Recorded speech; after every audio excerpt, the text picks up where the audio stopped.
आप सभी को मेरी नमस्ते और जय हिंद। मेरा नाम रामस्वरूप सैनी है और आज हम शुरू करने जा रहे हैं एक सीरीज जो क्लास 10 के लिए होगी, जो कि इम्पोर्टेंट क्वेश्चनों की है। आपको केवल इनको फॉलो करना है, आराम से आपके 100 आउट ऑफ 100 आएंगे। इसको फॉलो करना है, साथ के साथ आपको समझना है एक एक चीज़ को। इसको मैं क्वेश्चन के माध्यम से समझाऊंगा, साथ के साथ एनसीईआरटी को भी एक्सप्लेन करूंगा। तो शुरू करते हैं।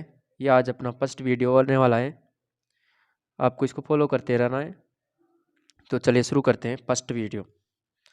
देखो पहला क्वेश्चन है कि रासायनिक समीकरण को संतुलित करने की सामान्य विधि को क्या कहते हैं। आपको बताना है कि रासायनिक जो समीकरण होती है ना, उसको बैलेंस करना पड़ता है, अपन जानते हैं। तो उसको बैलेंस करने के लिए जो विधि होती है ना, उसका नाम क्या है। तो विधि के नाम पे तो बाद में आएंगे, पहले ये क्या होती है, रासायनिक समीकरण क्या होती है और इसको कैसे बैलेंस करते हैं, इसको सीखते हैं। इसके लिए चलते हैं अपन नेक्स्ट स्लाइड पर। देखो, जैसे यहाँ पर ये क्या है, एक रासायनिक समीकरण है ये वाली। जैसे ये पेरस है और एक H2O, ये मिला करके क्या बना रहा है, पेरस हाइड्रोक्साइड और H2 बना रहा है। अब इसको कैसे से बैलेंस करेंगे। देखो, जो इधर वाला पार्ट होता है ना, इसको अभिकारक बोलते हैं, और इधर वाला जो पार्ट होता है उसको उत्पाद बोलते हैं। तो इन दोनों को अपन को बैलेंस करना होता है।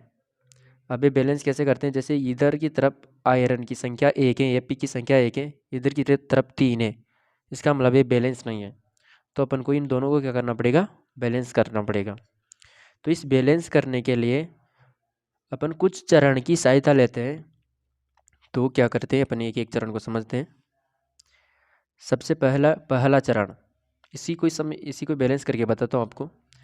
रासायनिक समीकरण को संतुलित करने के लिए सबसे पहले सूत्र के चारों ओर एक एक बॉक्स बना लीजिए।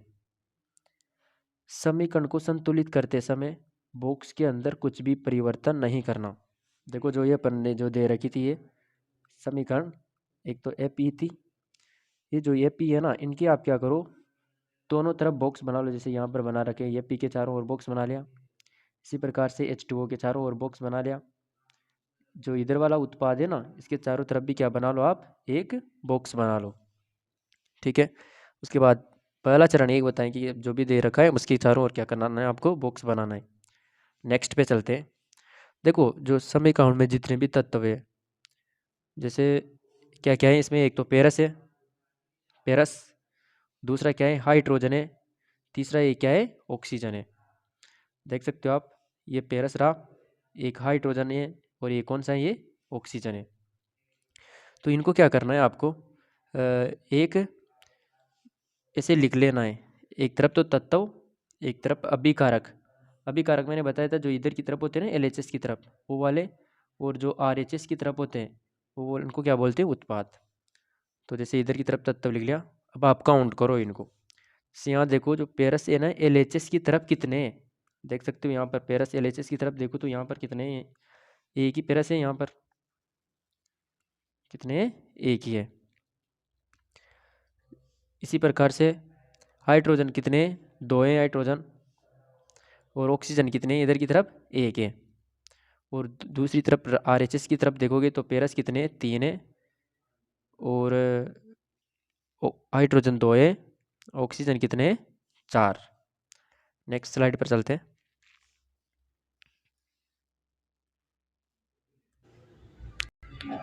चलो देखते हैं। तो अपने देखा कि ये सब कुछ अपने लिख लिया यहाँ से। चलो नेक्स्ट स्लाइड देखते हैं। अब चरण थर्ड में क्या करते हैं, चरण थर्ड में करते हैं अपन, जैसे यहाँ पर पढ़ के बताता हूँ। पहले NCERT का ले रहा हूँ मैं सब कुछ। सुविधा के लिए सबसे अधिक परमाणु वाले यौगिक को संतुलित कीजिए, चाहे वह अभिकारक हो या उत्पाद हो। उस यौगिक में सबसे अधिक परमाणु वाले तत्व को चुनिए और इस आधार पर अपन P3O4 और उसके ऑक्सीजन तत्व को चुनते हैं। दाईं ओर ऑक्सीजन के 4 परमाणु हैं, जबकि बाईं ओर केवल एक है। देखो, आप यहाँ पे देखो, जैसे अपन यहाँ देखते हैं कि सबसे ज़्यादा किसमें, जैसे इधर की तरफ देखो तो ऑक्सीजन के कितने, यहाँ पर 4 है। ऑक्सीजन कितने दिख रहे हैं, यहाँ पर आपको 4 दिख रहे हैं। और इधर की तरफ कितने दिख रहे हैं, 1। तो अपन को ट्राई करना है कि ज़्यादा से पहले ज़्यादा वाले को, पहले 4 वाले को करेंगे बैलेंस, फिर उसके बाद में पेरस को करेंगे, फिर उसके बाद में जो कम हो गए ना उस हिसाब से अपन इनको बैलेंस करते रहेंगे। तो यहाँ पर सबसे पहले इधर को लेते हैं। तो जैसे अगर उत्पाद की तरफ देखोगे आप, तो उत्पाद की तरफ क्या लिखा हुआ है, Fe3O4। तो इसमें देखो ऑक्सीजन इधर की तरफ कितने, 4, और जबकि इधर की तरफ ऑक्सीजन कितने थे, H2O के अंदर ऑक्सीजन कितने हैं, केवल 1। इसका मतलब अपन को इन दोनों को क्या करना पड़ेगा, बैलेंस। तो बैलेंस कैसे करें, अब बट्टे में तो ले नहीं सकते, तो अपन क्या करो, ये जो 1 है ना इसको 4 बना दो। तो क्या होता है, 1 को 4 बनाने का तरीका कि 1 को किससे मल्टीप्लाई कर दे अपन, 4 से, तो क्या बन जाएगा, 4। तो अब अपन को यही करना है कि इधर की तरफ क्या किससे गुणा कर देना है, 4 से गुणा कर देना है। फॉर एग्जांपल देख सकते हो इधर वाले की तरफ किससे गुणा कर दिया, 4 से गुणा कर दिया। तो पहला वाला ये बैलेंस हो जाएगा अपना। देखो यहाँ पे देखते हैं कि यह याद रखना आवश्यक है कि परमाणु की संख्या को बराबर करने के लिए अभिक्रिया में शामिल तत्व यौगिकों के सूत्र नहीं बदलते। अपन को इनको नहीं बदलना, ये जो दे रखे ना अंदर वालों को कुछ भी नहीं करना, जो भी लगाना है जैसे H2O को कुछ भी बैलेंस करना है तो आगे ही लगाओगे, पीछे की तरफ बिल्कुल भी नहीं लगाना। चलो अब अगले चरण पर चलते हैं। तो पहला अपन ने क्या देगा यहाँ से कि अपन ने सबसे पहले किसको बैलेंस कर दिया, ऑक्सीजन को बैलेंस कर दिया। ऑक्सीजन इधर की तरफ कितने थे, 4 थे, और दूसरी तरफ कितने थे, केवल 1 था। तो किससे गुणा कर देंगे, इधर की तरफ 4 से, तो इधर वाला क्या हो जाएगा, बैलेंस हो जाएगा। तो इधर वाला ये जो ये क्या हो गया, बैलेंस हो गया। अब तक जो अपन ने समीकरण संतुलित किया ना वो कंप्लीट नहीं है। वो कौन सी समीकरण है, आंशिक समीकरण है। आंशिक मतलब होता है आधा हुआ है, अभी पूरा नहीं हुआ है। तो चलिए अभी तक तो क्या केवल ऑक्सीजन को बैलेंस किया है। अब देखो जैसे ऑक्सीजन को बैलेंस किया मैंने यहाँ से, तो मैं क्या देखता हूँ, अब अगले चरण में चलते हैं। पहले इससे पहले कि Fe तथा हाइड्रोजन परमाणु अब असंतुलित हो गए। यानी कि आप देखो इधर की तरफ 3 है और इधर की तरफ क्या है, 1 है। इसका मतलब पेरस अभी क्या है, बैलेंस नहीं है, तो इसको भी बैलेंस करना पड़ेगा। इसके अलावा हाइड्रोजन अब बैलेंस, हाइड्रोजन भी बैलेंस नहीं है। देखो इधर की तरफ हाइड्रोजन में कितने, 8। इसको कैसे, जैसे 4H2 लिखा ना, इसका मतलब 4 गुणा 2 8 ही टोटल। तो इधर की तरफ कितने, 8। इधर की तरफ कितने, केवल इधर की तरफ केवल 2 ही है। इसका मतलब बैलेंस करना है आपको। तो बताओ क्या तरीका है अपन को कि इसको ये इधर वाला है ना 2, इसको किससे गुणा कर दे अपन, 4 से। तो ये क्या हो जाएगा, बैलेंस हो जाएगा, दोनों तरफ 8। इसका मतलब है कि इधर वाली जो समीकरण है ना, इसमें जो हाइड्रोजन है इसको किससे मल्टीप्लाई कर देता हूँ मैं, 4 से, तो बैलेंस हो जाएगा। तो यहाँ यही समझा रखा है कि इधर की तरफ जैसे 2 ही थे, तो और इधर की तरफ 8 थे, तो इसको किससे मल्टीप्लाई कर दिया, 4 से, तो ये बैलेंस हो गया। तो अब अपन देखो अपनी समीकरण कैसे हो गई, ये वाली तो बैलेंस हो गया था। इसके अलावा अब ये भी क्या हो गया, बैलेंस। तो एक तो हाइड्रोजन बैलेंस हो चुका है, एक ऑक्सीजन बैलेंस हो चुका है। अब बचाएं पेरस, तो पेरस को भी बैलेंस करना है। पेरस को बैलेंस बैलेंस करते हैं। देखो यहाँ पर आप इधर की तरफ देखो कि पेरस था ना, जो इधर की तरफ कितना था पहले अपने, इधर की तरफ था 1, और इधर की तरफ दूसरी तरफ क्या था, वो थे 3। इधर की तरफ 3 था, उधर की तरफ 1 था। तो किससे गुणा कर दूंगा मैं, इधर की वाले को किससे गुणा कर दूं, 3 से। तो अब बैलेंस हो जाएगा, इधर वाला 3, इधर वाला भी 3। तो पेरस की क्या लगा देंगे इधर से, 3। तो ये बैलेंस हो गया यहाँ से। तो देखो यहाँ पर ये क्या समझा रखा है, यहाँ पर यही समझा रखा है कि जैसे प्रारंभ में इधर की तरफ पेरस कितना था, 1 था, और इधर की तरफ कितना था, 3। तो बैलेंस करने के लिए इधर वाले को किससे मल्टीप्लाई कर दिया, 3 से। तो इधर वाला क्या हो गया, ये बैलेंस हो गया। तो इस प्रकार से ये समीकरण क्या हुई, अपनी बैलेंस हुई है। अब आगे देखते हैं, लेकिन 1-2 चरण और है। अंत में संतुलित समीकरण की जांच के लिए हम दोनों ओर के तत्वों की परमाणु संख्या को की भी परिकल्पना कर सकते हैं। तो देखो अब चेक कर सकते हो यहाँ पर आप आसानी से। अभी जो समीकरण हुई है ना, ये पूरी क्या हुई है, अपनी बैलेंस समीकरण है, अपनी पूरी बैलेंस समीकरण है।